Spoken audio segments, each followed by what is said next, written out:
गांव बदल रहा है। ग्रामीणों की मुश्किलें आसान हो रही हैं और इन्हें आसान करने में मदद कर रही है सरकार की जन कल्याणकारी योजनाएं। झाबुआ के आदिवासी इन योजनाओं का कैसे लाभ उठा रहे हैं और उनकी कौन सी राह आसान हुई है, देखिए इस रिपोर्ट के जरिए।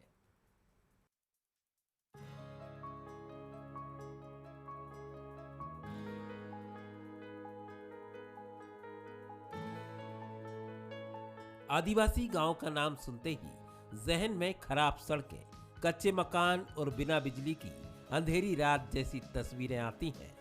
लेकिन अब भारत बदल रहा है और यह बदलाव आया है केंद्र और प्रदेश सरकार की कोशिशों से। बात करें अगर झाबुआ जिले की, तो यहाँ प्रधानमंत्री ग्राम सड़क योजना आदिवासियों के लिए वरदान साबित हुई है। एक समय था जब ग्रामीणों को एक गांव से दूसरे गांव या गांव से मुख्य सड़कों तक पहुंचने में काफी समय लगता था और पथरीले उबड़ खाबड़ वाले रास्ते से गुजरने के लिए जद्दोजहद करना होती थी। लेकिन जब से प्रधानमंत्री ग्राम सड़क योजना के तहत गांवों में कालीन की तरह सड़कें बिछी हैं, आदिवासियों की राह आसान हो गई है। गांव में कच्ची सड़क थी तो आने जाने में बहुत परेशानी आती थी। तो अब प्रधानमंत्री सड़क योजना के तहत रोड बन गया। गांव से मेन रोड हाईवे तक लग गया। अब जाने में आने जाने में कोई दिक्कत नहीं है। जैसे कि वाहन नहीं चलते थे, आने जाने में तकलीफ आती थी। टेम्पो है, बस है, पहले वो गांव तक नहीं आते थे, तो अब वो आसानी से आते जाते और हमारे आने जाने में कोई परेशानी नहीं है। इन आदिवासियों की माने तो प्रधानमंत्री ग्राम सड़क योजना के जरिए बनी सड़कों की वजह से उन्हें बहुत सारी समस्याओं से निजात मिली है। जैसे गांव से शहर पहुंचने में अब उन्हें ज्यादा मशक्कत नहीं करनी पड़ती। अब चाहे एक गांव से दूसरे गांव में जाना हो या शहर पहुंचना हो, घंटों का सफर मिनटों में तय हो जाता है। गांव में समय पर एम्बुलेंस, पुलिस वाहन के पहुंचने से आदिवासियों को काफी राहत मिली है। इधर कच्चे रोड थे, बिल्कुल गाड़ा गड्ढा टाइप, जैसे बैलगाड़ी चलती है ऐसे रोड थे बिल्कुल। तो अब जैसे ये पक्के रोड हो गए गांव में, तो आने जाने में, वाहन चलाने में कोई दिक्कत नहीं होती है। रोड एकदम बढ़िया मिल रहा है अभी, आने जाने में कोई परेशानी नहीं हो रही हमको। तो गाड़ियों में टूट फूट भी कम हो रही है, पंचर भी कम हो रही है। पहले क्या है कि हम लेट आते जाते थे। अच्छा, समय लगता था पहले, पैदल चल के फिर मेन रोड पे आना पड़ता था। अब घर से सीधे पेटलावर। देश बदल रहा है, गांव और शहर बदल रहे हैं और ये बदलाव लाने में मदद कर रही हैं केंद्र और प्रदेश सरकार की ओर से चलाई जा रही योजनाएं, जिसका लाभ सीधे लोगों तक पहुंच रहा है और उनकी राह आसान हो रही है। बंसल न्यूज के लिए झाबुआ से मुकेश सिसोदिया की रिपोर्ट। 15 नवंबर को पीएम मोदी आदिवासियों को नया संबल देंगे। जनजातीय वर्ग को रोजगार के साथ साथ वन प्रबंधन समेत कई अधिकार देने की तैयारी है। देखिए ये खास रिपोर्ट। जनजातियों को बड़ा संबल, ग्राम सभा बनेगी ताकतवर। ग्राम सभाओं को शराब जिम्मा, आबकारी को नहीं होगा अधिकार।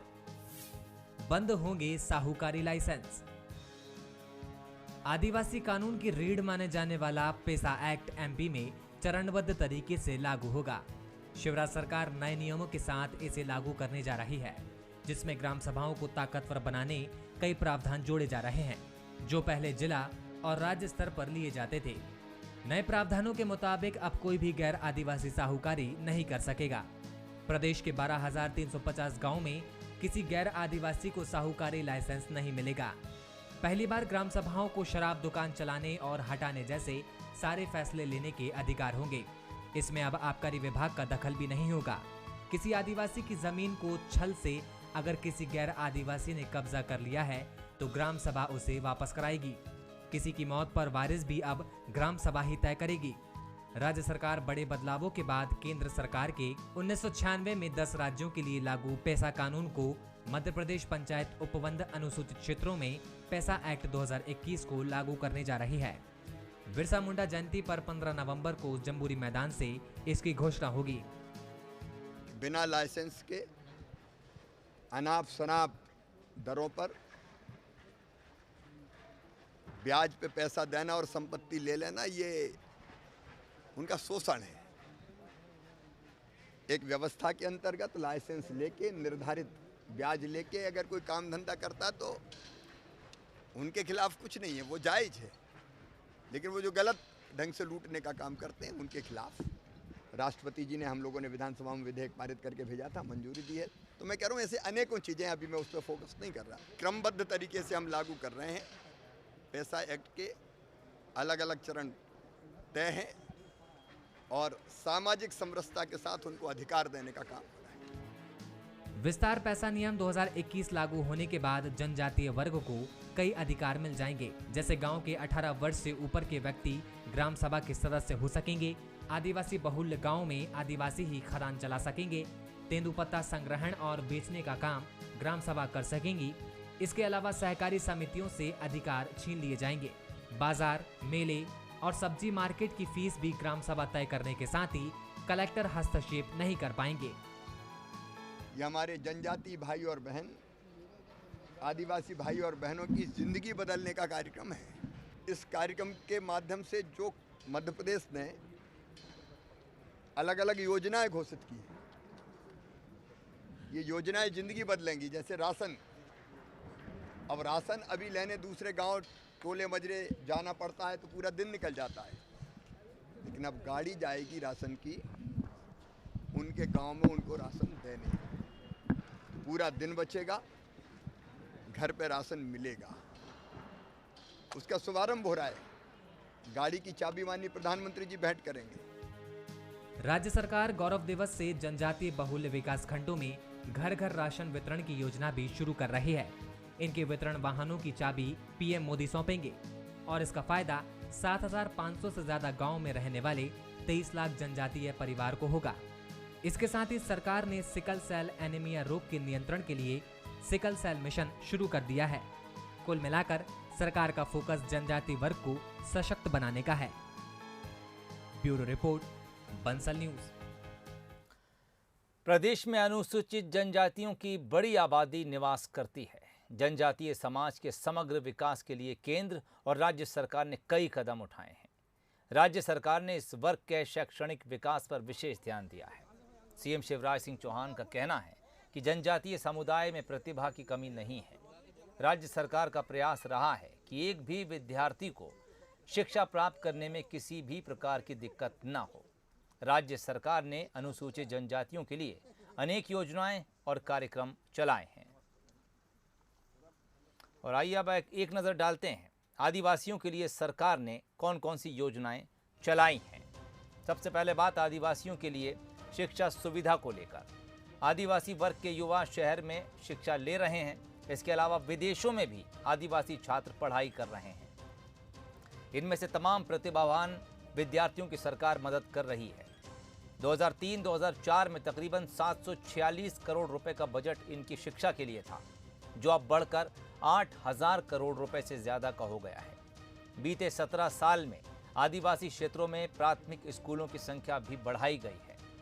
प्राथमिक में 81%, माध्यमिक में 55%, हाई स्कूल में 112 और हायर सेकेंडरी में 81% की बढ़ोतरी कर दी गई है। जनजातीय विद्यार्थियों की शिष्यवृत्ति की दरें भी सरकार ने बढ़ाई हैं। छात्रों के लिए 1,230 रुपये से बढ़ाकर 1,300 रुपये प्रति माह स्कॉलरशिप कर दी गई है। छात्राओं के लिए 1,270 रुपये से बढ़ाकर 1,340 रुपये प्रति माह किया गया है। इसके अलावा आदिवासी छात्रों को प्री मैट्रिक, पोस्ट मैट्रिक छात्रवृत्ति भी दी जाती है। 9,98,000 छात्रों को 153 करोड़ रुपए की प्री मैट्रिक छात्रवृत्ति दी गई। 2,48,000 विद्यार्थियों को 381 करोड़ की पोस्ट मैट्रिक छात्रवृत्ति दी गई। जनजातीय विकास खंडों में छात्रों के लिए पायलट प्रोजेक्ट भी चलाए जा रहे हैं। छात्राओं को आवास और यातायात की सुविधा भी दिलाई जा रही है। आकांक्षा योजना में 721 छात्रों को कोचिंग सुविधा दी जाएगी। मध्य प्रदेश में special and residential academic society का गठन भी किया गया है। आदिवासी बहुल जिले श्योपुर और मंडला मेडिकल कॉलेज की स्वीकृति भी मुख्यमंत्री शिवराज सिंह चौहान ने दे दी है।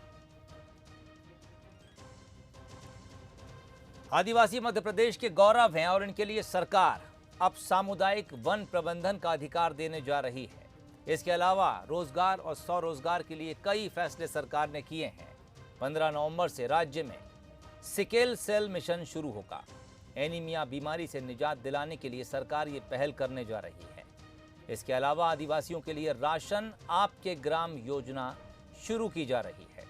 अब आदिवासियों को उनके घर में ही उनका राशन मिल रहा है।